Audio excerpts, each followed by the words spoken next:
आपने अपने जीवन में कभी न कभी यह सोचा होगा, मैं जो काम कर रहा हूँ क्या उसका परिणाम मुझे मिलेगा? अगर मैं यह काम करूँगा तो क्या मैं सफल हो पाऊंगा? अगर असफल हो गया तो क्या होगा? ऐसे ही सवाल हमारे मन को हर रोज परेशान करते हैं। लेकिन आज मैं आपको एक श्लोक के बारे में बताना चाहता हूँ जो इन सारे सवालों का जवाब है। यह श्लोक है, कर्मण्येवाधिकारस्ते मा फलेषु कदाचन मा कर्मफल हेतुर्भूर्मा ते संगोस्त्व कर्मणे। गीता के इस श्लोक का अर्थ है, आपका अधिकार केवल कर्म करने पर है, फल पर नहीं।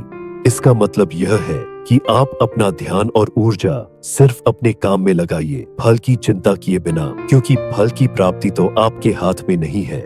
अब सवाल यह उठता है कि यह श्लोक हमें क्या सिखाता है? क्यों भगवान कृष्ण ने अर्जुन को यह श्लोक सुनाया था? इस पर हम विस्तार से बात करेंगे। यह श्लोक हमें न सिर्फ कर्म का महत्व सिखाता है, बल्कि हमें यह भी बताता है कि जब हम फल की चिंता छोड़ देते हैं, तब हमारा काम कैसे बेहतर और सुखद हो जाता है। महाभारत के युद्ध के समय जब अर्जुन युद्ध भूमि में खड़ा था, वह न सिर्फ अपने दुश्मनों से लड़ रहा था, बल्कि अपने ही परिवार, गुरुओं और मित्रों से भी लड़ने का सामना कर रहा था। इसी उलझन में वह कृष्ण से कहता है कि वह युद्ध नहीं करना चाहता। अर्जुन की इसी उलझन को दूर करने के लिए भगवान कृष्ण ने उसे गीता का उपदेश दिया, जिसमें यह श्लोक शामिल था। अर्जुन की समस्या यह थी कि वह फल की चिंता कर रहा था। क्या यह युद्ध सही है? क्या इससे मेरे परिवार का नाश होगा? कृष्ण ने उसे सिखाया कि फल की चिंता को छोड़कर अपने कर्तव्य पर ध्यान देना ही असली कर्म है।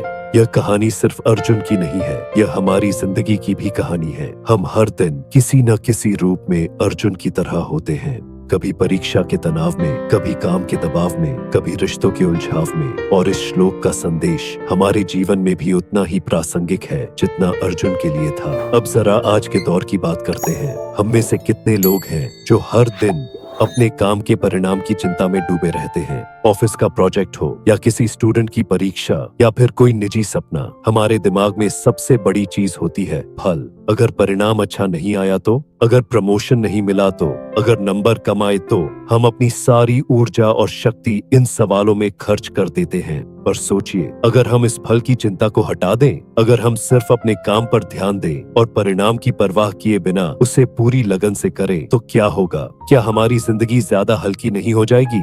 चलिए इसे एक उदाहरण से समझते हैं। एक कंपनी में दो कर्मचारी काम कर रहे थे, राहुल और अमित। दोनों की सैलरी शुरुआत में एक ही थी, दोनों का काम भी लगभग समान था। लेकिन कुछ समय बाद कंपनी ने राहुल को प्रमोशन दिया। राहुल का प्रमोशन हुआ क्योंकि उसने अपने काम को बेहतर तरीके से किया और कंपनी ने उसके काम को पहचाना। वहीं अमित, जो पहले से ही मेहनती था, लेकिन राहुल के प्रमोशन के बाद उसका नजरिया बदल गया। अब वह यह सोचकर काम करने लगा कि उसकी सैलरी नहीं बढ़ी, उसका प्रमोशन नहीं हुआ, तो वह मेहनत क्यों करे। इसका नतीजा यह हुआ कि अमित का काम और बिगड़ने लगा। उसकी कार्यक्षमता घटी और उसे न प्रमोशन मिला, न ही सैलरी बढ़ी, क्योंकि अब उसका ध्यान कर्म पर नहीं बल्कि फल पर था। दूसरी ओर राहुल ने प्रमोशन मिलने के बाद भी बिना परिणाम की चिंता किए अपने काम में पूरी लगन से जुटा रहा। उसने इस श्लोक के अर्थ को बिना जाने ही अपनी जिंदगी में उतार लिया था।